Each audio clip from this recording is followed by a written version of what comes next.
Thank you, Mr. Feintra. Certainly, I think individuals need to understand that Social Security will go insolvent in 8 or 9 years, and people will get a percentage of their benefits. So a chart like that, I think, would be a really positive change. So look forward to working with you on this.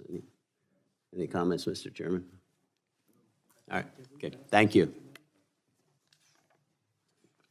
Mr. Chairman, I'd just say I hope we mark this up, if not this year, early next year, for the because it's a great idea. Thank you, Governor. Thank you. Okay, now I'd like to recognize Representative Bill Huizenga, the gentleman from Michigan. He's a vice chair of the House Financial Services Committee and a member of the House Foreign Affairs Committee.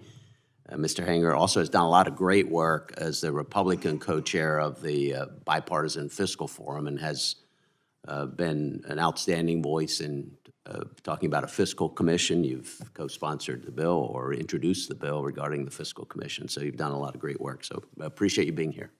Thank you, Mr. Vice Chairman, and to the Chairman as well for your work and leadership on this very important issue. And I appreciate you doing this today to invite members to come to your committee and express to you the importance and the urgency of so many of these issues that we're hearing about.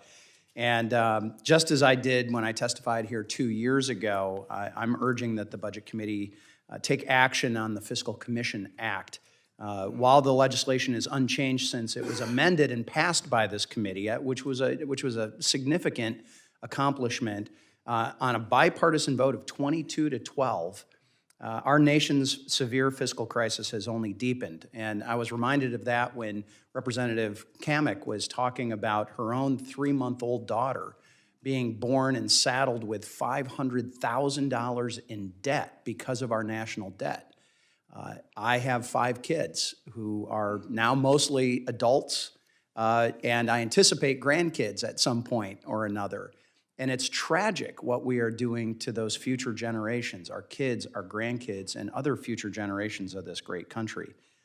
And in fact, national debt has grown by another $4 trillion since this committee passed the Fiscal Commission Act, and is up to now $38.3 trillion. And the interest that we pay on this debt now exceeds the defense budget. And 23% mandatory Social Security cuts are coming. They are being driven by this insolvency and are now more imminent than ever. And again, these are not a Republican or a Democrat saying that this is going to happen. This is by law, and the trust funds, the trustees are indicating when they have to adhere to the law, when this is going to hit. These cuts are projected to come in 2034 after a mandatory cut to Medicare of 11% in 2033. So the status quo guarantees irreparable harm. That should not be acceptable. In my opinion, H.R. 3289, the Fiscal Commission Act, is still the most bipartisan, practical, and immediate path forward, if not the necessary one for Congress to take. Our 38 equally bipartisan co-sponsors and organizations across the political spectrum agree. Having studied the topic with the bill's co-lead that you had mentioned, my Bipartisan Fiscal Forum co-chair, Representative Scott Peters of California, I can assure you that the Fiscal Commission proposal was built on the failures and the successes of past commissions. We did not just invent this whole cloth. We tried to go in and study and learn what worked and what didn't in previous commissions.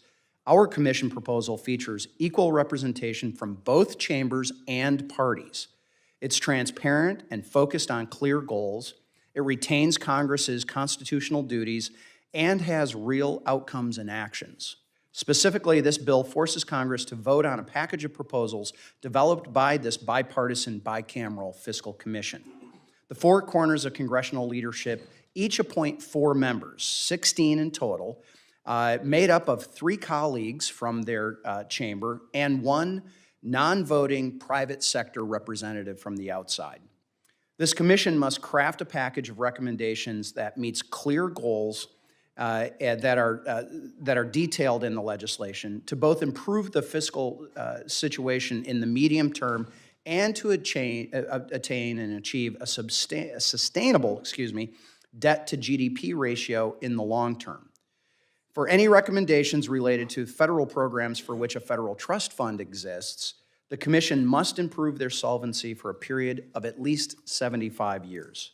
Additionally, the Commission will be proactively transparent and educational by holding at least 6 public hearings while conducting a public awareness campaign and issuing an interim report. Based on our legislation, the Commission will vote on its final package the week after the 2026 election, or if extended by passage, by April 13 of 2027. A simple majority is required to move the proposal to Congress, provided it includes at least 2 members of each party.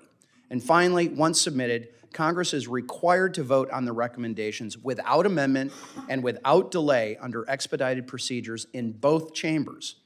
And in the course of the work, the Commission will have to leave no policy option or opportunity overlooked. As a result, if the Fiscal Commission forces a vote on this vital issue, Congress has been punting for far too long.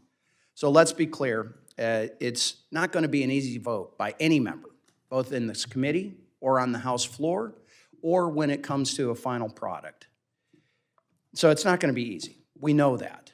But it could create the last best chance that we have to avoid fiscal ruin of our great country.